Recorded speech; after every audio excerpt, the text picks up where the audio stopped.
My name is Martine Scott, and I'm a cancer survivor.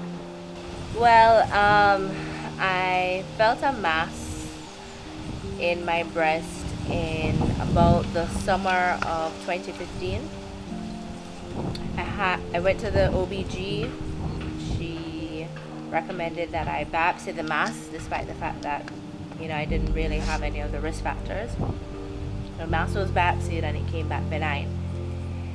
In 2016, in about January of 2016, I noticed that the mass had grown from me being able to feel it to me being able to see it just by standing up straight in front of the mirror.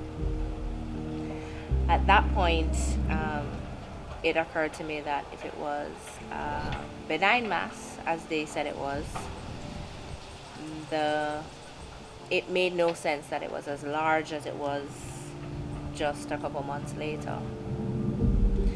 So I went for another biopsy in February of 2016, and within days the results came back that it wasn't in fact benign, but the mass was malignant.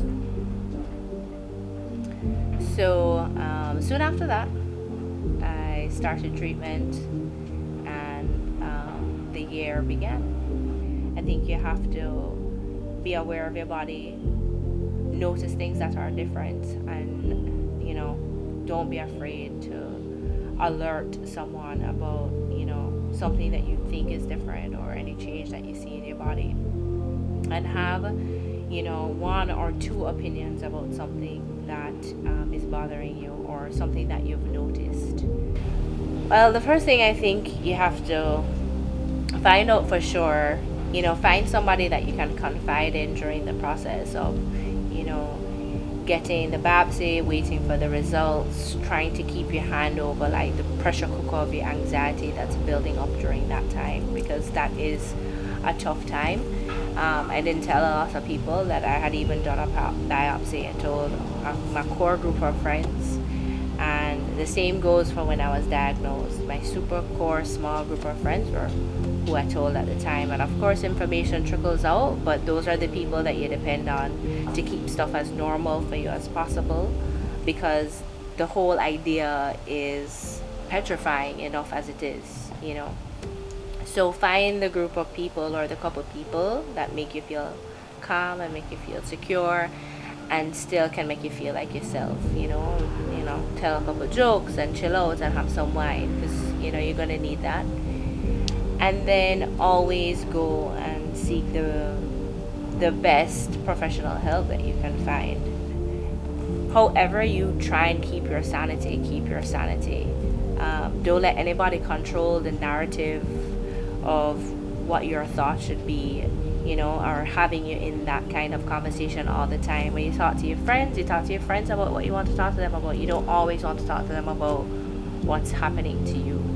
But I want to hear about your situation too. I don't always want to be present in mine. So just find your people. And I found my people during that time. Unfortunately, it is just as bad as you think, and it's worse. It's pretty bad. It's every day, it's all the time.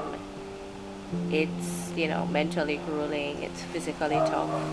Things happen.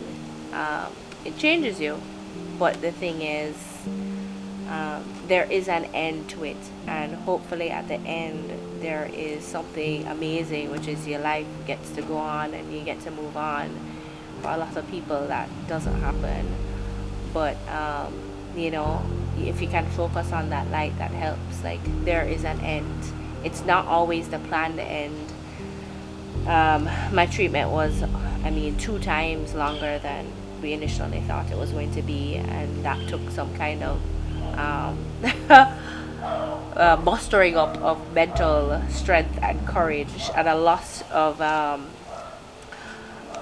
conversations to kind of encourage me to sign on to that. But I think it's also, that's how life is. It's unexpected, and treatment is unexpected, and things happen, and you sometimes get really, really disappointed. But it's pretty bad. But I feel like there's an end. Yeah, I feel like I'm good. I think, there's always this sense of, and I think for you, for your family, and for your friends, if you say, "Oh my gosh, my knee hurts," everybody, takes an extra look at you like, what do you mean your knee hurts? But I think as more time passes from your original diagnosis or from the last day of your last type of treatment, I think you get that distance to feel more normal, and I think that takes time. I remember telling my mother-in-law, within a week I went from being the fittest, healthiest person that I knew to being the sickest person that I knew. And that was just a dramatic transition mentally.